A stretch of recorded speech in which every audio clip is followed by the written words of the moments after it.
Now, if you've been able to see my videos, good luck. You know that we've been discussing the voting history of marginalized communities, and we've learned that everyone except for white men and quite a lot of white women were not able to vote without things like poll taxes, literacy tests, residency requirements, intimidation, and violence until 1965 or 1975. Yes.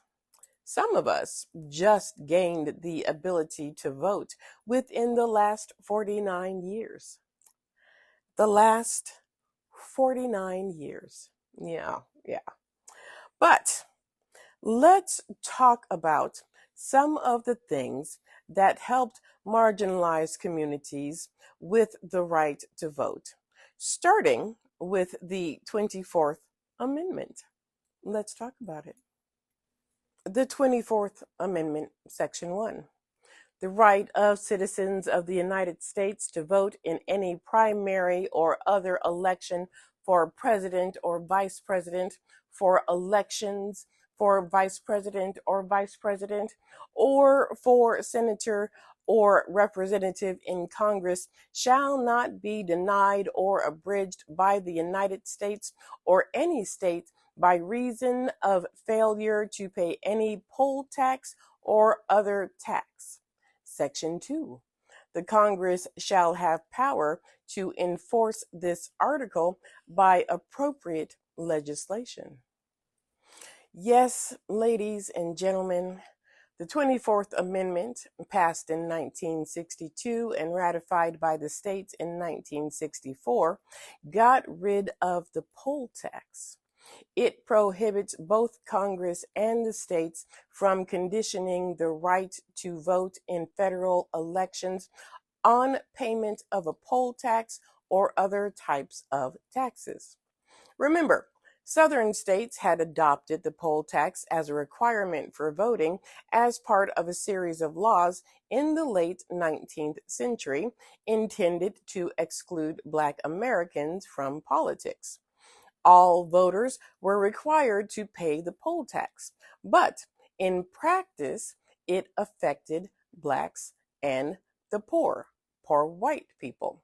This disenfranchised Blacks without violating the 15th Amendment. By 1902, all 11 states of the former Confederacy had enacted a poll tax, many within new state constitutions that contained other provisions as barriers to voter registration, such as literacy or comprehension tests administered subjectively by white workers. The 1937 U.S. Supreme Court decision in Breedlove versus Suttles upheld a Georgia poll tax. The Supreme Court reasoned that voting rights are conferred by the states and that the states may determine voter eligibility as they see fit. They're saying, we're not taking away your right to vote. We're just telling you how to be eligible to vote. A 1939 bill to abolish the poll tax in federal elections was tied up by the Southern Bloc. Yeah, the Southern Bloc lawmakers, whose long tenure in office from a one-party region gave them seniority and command on numerous important committee chairmanships, and that would be a problem for Black civil rights. A discharge petition was able to force the bill to be considered, and the House passed the bill 254 to 84.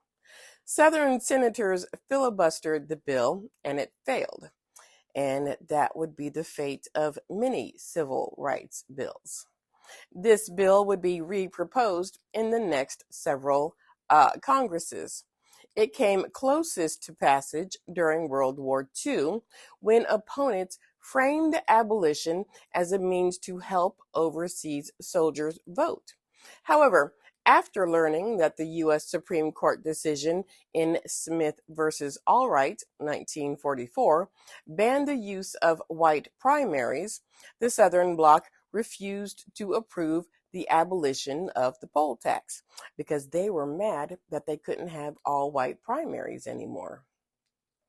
In 1946, the Senate came close to passing the bill to ban the poll tax, but a cloture vote, which is a method for ending debates and securing an immediate vote. The cloture vote brought an end to the filibuster, so the bill was not brought to a vote.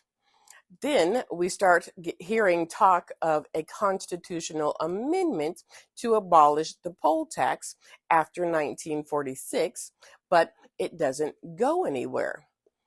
Well, this would change when Southerners begin talking about abolishing the poll tax and that it would need a constitutional amendment.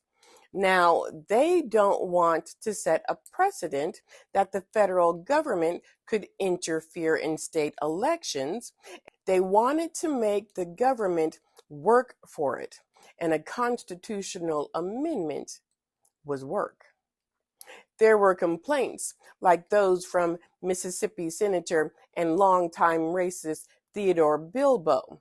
He says, if the poll tax bill passes, the next step will be an effort to remove the registration qualification, the educational qualification of Negroes. If that is done, we will have no way of preventing the Negroes from voting. Theodore Bilbo was at the time the biggest racist in Congress. If you want to hear more about Theodore Bilbo, go to my Patreon. That man was absolutely ridiculous. But then, a light at the end of the tunnel, and holding that light is Harry S. Truman, the president who gave no fucks when it came to fighting the Southern Democrats on Black civil rights. He established the President's Committee on Civil Rights, and one of the things they investigated was the poll tax.